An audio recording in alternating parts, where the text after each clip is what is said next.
الشیطان الرجیم بسم اللہ الرحمن الرحیم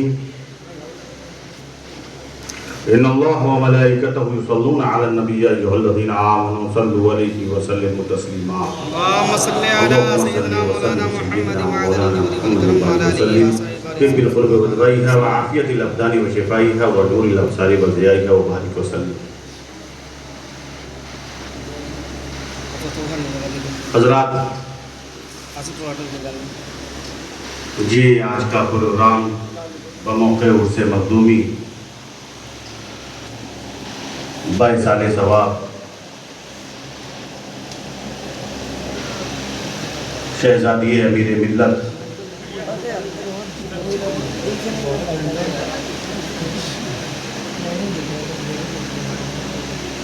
زوجہ پیرزادہ سید عربی اشرفی جیلانی اور میری مومانی جان کے سال ثواب کے لیے تقریب رکھی گئی ہے۔ اللہ تعالیٰ ان کی قبر کو روشن فرمائے آمین۔ جو حضرت علامہ سید حسن عسکری میاں صاحب کی والدہ ماجدہ ہے، اللہ ان کی قبر کو روشن فرمائے آمین۔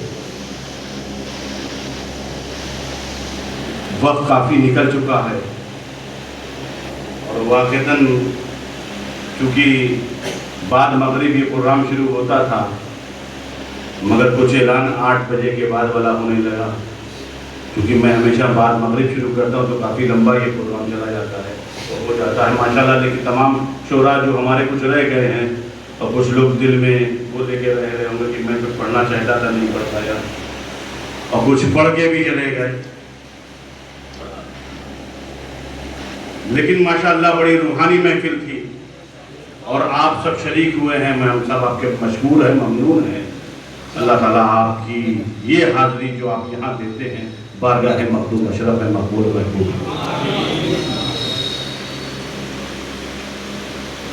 مخدوم سلطان سید اشرف جہانگیر سمنانی نور بخشی النورانی ایک ایسی عظیم المرتبہ شخصیت ہے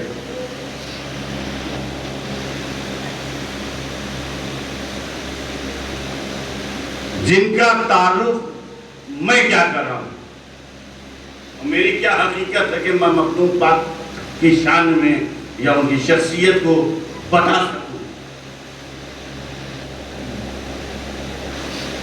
کیونکہ مخدوم اشرف جہانگیر سمنانی ایک ایسی ذات ہے جس اشرف نے نیر کو کھودا اس نیر کا جواب نہیں، کیا کہنا، سبحان اللہ۔ جس نیر کو سجایا اس نیر کا جواب نہیں، جس جگہ کو سنوارا اس جگہ کا جواب نہیں، جس کو اشرف دے دے اس کا جواب نہیں، جس کو اشرف نماز دے اس کا جواب نہیں، تو جب دینے والا جس چیز کو دیتا ہے اس کا جواب نہیں ملتا تو اس دینے والے کا کیا جواب ملے گا؟ اسی ذات کا نام مخدوم اشرف سلطان اشرف ہے۔ میں آپ سے ایک بات کہتا ہوں، آپ دنیا پانے کے لیے، دولت حاصل کرنے کے لیے کتنی محنت کرتے ہیں کہ ہمیں یہ مل جائے، ہمیں مکان مل جائے، ہمیں روپیہ مل جائے، ہمیں پیسہ مل جائے، ہمیں حکومت مل جائے، ہمیں طاقت مل جائے، یہ سب ہم کرتے ہیں۔ ہر آدمی کو بلندی چاہیے ہوتی ہے، طاقت چاہیے ہوتی ہے، ہم یہ بن جائیں۔ ایک طالب علم جب مدرسے میں جاتا ہے تو اس کی سوچ ہوتی ہے کہ ہم مدرسے میں رہ کے شیخ الحدیث بن جائیں، اس مدرسے میں رہنے کے بعد ہم شیخ المنطق ہو جائیں، اور پھر ہم دنیا میں ایسے ہو جائیں، ایسے ہو جائیں، ایسے نمبر ہو جائیں، ہمارے درجے ہو جائیں، پھر کہیں نہ کہیں مال کا حصول بھی ہوتا ہے کہ یہ ہمیں ماننا ہو۔ اسی لیے کہتے ہیں تو لوگ کہتے ہیں دیکھو پیر کو کتنا مزہ ہے، دیکھو امام کتنا پریشان ہے، لوگ کہتے ہیں دیکھو شاعر کو کتنا مال مل رہا ہے، بیچارہ امام پورے سال خدمت کرتا ہے اسے کچھ نہیں ملتا، دیکھو خطیب صاحب 1 گھنٹے میں کتنا مال بنا کے چلے گئے، اور یہ بیچارہ دوڑ رہا ہے سائیکل پہ سائیکل، مطلب پہ مطلب، اسے کچھ نہیں مل رہا۔ تو کہیں نہ کہیں نظریے میں مال ہے،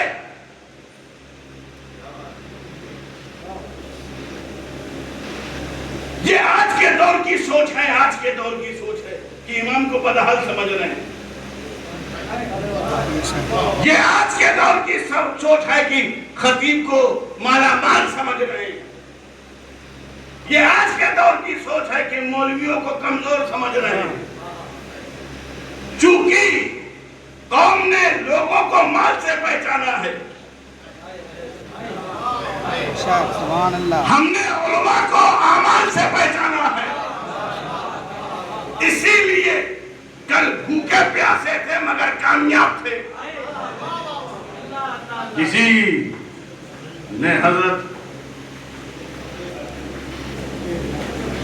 بایزید بستانی سے پوچھا، آپ قافلے پہ قافلہ لے کے چلتے ہیں حضرت،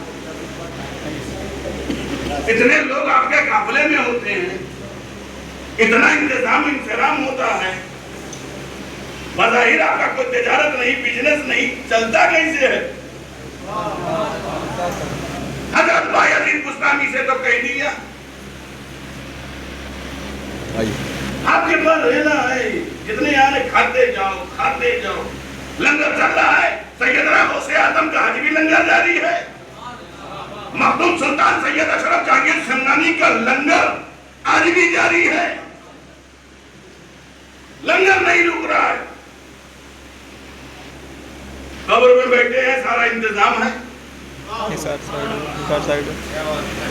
لنگر جاری ہے. تو ان سے مجھے حضور کی چلتا کیسے؟ تو حضرت بایزید بستانی نے کہا، میں نے تمہارے پیچھے بہت نمازیں پڑھ لی، مجھے لگتا ہے دہرانا پڑے گا. مجھے لگتا ہے تمہارے پیچھے جو میں نے نمازیں پڑھی ہیں مجھے دہرانا پڑے گا. حضور کو گستاخی ہو گئی ہے، میں تو یہ دریافت کر رہا ہوں چلتا کیسے ہے؟ کہا جسے اپنے رب پر یقین نہیں ہے، جسے رب کے رضاق ہونے پر اعتماد نہیں، اس کے پیچھے نماز کیا ہے؟ حضرت یہ اعتماد، یہ بھروسہ خدا کی ذات پر، اللہ پر یقین ہے، اعتماد، یہ کسے کا؟ غوث اعظم کو تھا. جب اللہ کی ذات پر بھروسہ ہوتا ہے تو جماعت صحابہ نے بدر میں کامیابی حاصل کی. جب خدا کی ذات پر بھروسہ ہوتا ہے تو خندق کے میدان میں، جنگ خندق میں، جب سرور کائنات فقر موجودہ دونوں عالم کے سردار احمد مصطفیٰ محمد مصطفیٰ صلی اللہ تعالیٰ علیہ وسلم نے کہا تھا کون ہے اس ظالم کا مقابلہ کر کے جہنم تک پہنچا دے؟ علی نے کہا میں ہوں. علی نے کہا میں ہوں، میں ہوں. نبی نے کہا پھر اعلان کیا، کہا میں ہوں، پھر اعلان کیا میں ہوں. مطلب علی کو معلوم تھا، علی کو خدا کی ذات پر اعتماد تھا، کیونکہ علی جانتے تھے یہ جاہلوں کا بنایا ہوا شعر ہے، میں اللہ کا شعر ہوں.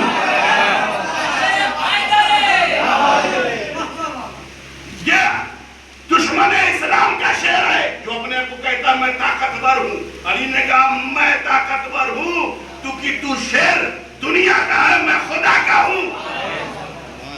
اب کچھ لوگوں کے پیٹ میں مروڑ ہوئی. مروڑ تو ہمیشہ ہوتی ہے. ایک طبقے نے کہا ارے صاحب جب نبی اعلان کر رہے تھے تو دوسرے صحابہ کیوں نہیں بولے تھے میں جاؤں گا؟ دوسرے صحابہ کیوں نہیں کہہ رہے تھے؟ دوسرے صحابہ کہہ رہے تھے کہ میں جاؤں گا، پھر کسی سے بھلے ہی بولے میں جاؤں گا. وہاں کوئی بہادر نہیں تھا کیا؟ کوئی طاقت والا نہیں تھا؟ مروڑ ہوا. صرف علی تھے وہاں، صرف علی تھے، صرف علی تھے.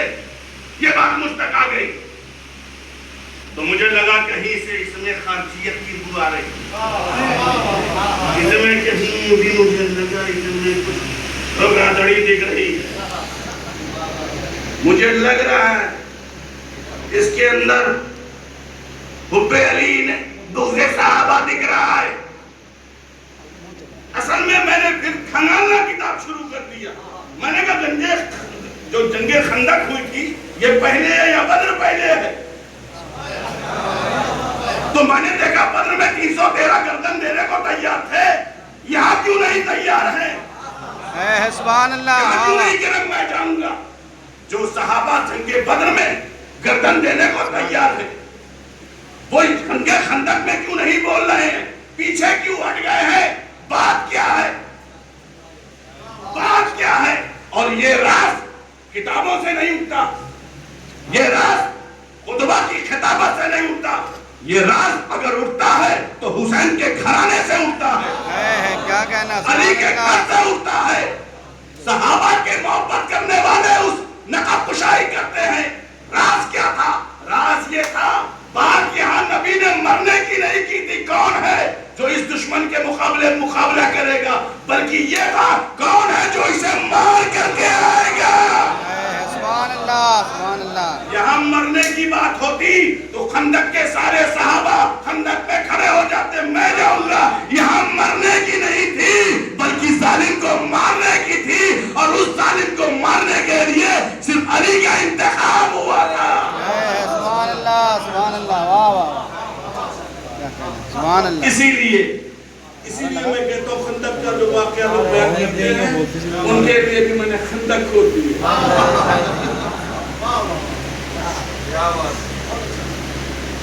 خندق کھود دی ہے، اس خندق میں تم چلے جاؤ. علی کا تو ایک ضرب ایسا تھا، اسی جنگ میں نبی نے علی کو کل ایمان کہا ہے. اور اس سامنے والے جو مقابل کھڑا تھا اس سے کہا تھا یہ کل کفر کے مقابلے کل ایمان ہے. تو اب کون جائے گا؟ کل ایمان ہی تو جائے گا. سبحان اللہ، سبحان اللہ. حضرات، انہی کی اولاد محبوب اشرف جہانگیر سمنانی ہیں جنہوں نے پوری قربانی دی ہے. آپ دولت کے لیے کیا نہیں کرتے؟ پیسے کے لیے کیا نہیں کرتا؟ مجھے چاہیے آپ کے پاس پیر صاحب سے ملنے کا موقع نہیں ہے. اگر کوئی پیر ہوتا ہے تو آج کے دور کی بات کر رہا ہوں میں، کل کے دور کی بات. آج کے دور میں سوچتے ہیں پیر سے ملنے میں فائدہ ہے یا نہیں. اور لوگ پیر اس لیے نہیں بناتے بلکہ پیر اس لیے بناتے ہیں تاکہ پیر بنا کر کے لڑائی کریں گے،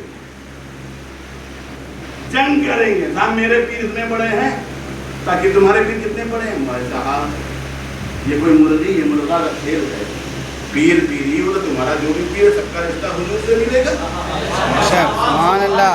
سب علی تک پہنچو گے، سب حسن بصری سب، مطلب خود بھی مطلب ایک پیر پکڑا غوث پاک تک جا رہا ہوں، مجھ سے مرید ہو گئے غوث پاک تک جا رہا ہوں، ان سے مرید ہو غریب نواز تک جا رہا ہوں، ان سے مرید ہو. تو جھگڑا کس بات کا؟ بھائی حضرت غدوری شریف میں جو مرید ہو جائے گا وہ چشتی ہوگا، صحابری ہوگا، چوچا شریف میں ہوگا شرفی ہوگا، دلی شریف میں جگہ نظامی ہوگا، کوئی قادری ہوگا، کوئی برکاتی ہوگا. سب تو غوث پاک کے پاس جائیں گے. مگر یہاں پر مرید اس لیے نہیں ہوتے، یہاں سے مرید ہو گئے ہیں تو جھوٹ نہیں بولیں گے، بلکہ میں تو یہ دیکھتا ہوں مرید ہو گئے تو سب سے زیادہ جھوٹ بولیں گے. مجھے تو وہ واقعہ یاد آتا ہے، ایک حاجی صاحب حج کر کے آئے، ایئرپورٹ پہ بیٹھے، ایک صاحب ایک نابینا بھیک مانگ رہا، اللہ کے نام پہ دے دو، راہ خدا میں دے دو، بھیک مانگ رہا تھا اپنا. آگے بڑھائے ہوئے تھا اپنا کیا بولتے کشکول جو ہوتا ہے کاسا، غریب کا کاسا کیا کٹورا کہیں کاسا کو بولتے ہیں. وہ بڑھائے ہوئے تھے، اللہ کے نام پہ دے دو. اتنے میں ایک صاحب نے دیکھا یہ تو نابینا ہے تو ہاتھ ڈال دیا، اس نے ہاتھ پکڑ لیا. کیا کرتے ہو حاجی صاحب؟ بولے کیا کرتے ہو حاجی صاحب؟ کہا کیوں؟ تمہیں کیسے معلوم کہ میں حاجی ہوں؟ تمہیں کیسے پتا کہ میں حاجی ہوں؟ تو اس نے کہا یہ کام حاجی کے سوا کوئی کر ہی نہیں سکتا. آج یہ حاجیوں کا حال یہ ہے. مگر خدا کی قسم لوگ مرید ہوتے فیض پانے کے لیے نہیں. میں عرص مخدومی میں آئے ہو اور اس مرکز پہ آئے ہو تو سوچو مرید کا تعلق پیر کا کام کیا ہے؟ تمہیں خدا کے قریب کرنا. اسی لیے تم مرید ہوتے ہو، تعلق جڑ جائے اس لیے، مگر اس میں بھی فائدہ، ہر چیز میں فائدہ فائدہ فائدہ فائدہ. اس لیے کہ تمہیں سستے میں پیر مل گیا ہے، کیونکہ تمہیں گھر لٹانے کی ضرورت نہیں پڑی، تمہیں پیسہ خرچ کرنے کی ضرورت نہیں پڑی، تمہیں روپیہ خرچ کرنے کی ضرورت نہیں پڑی.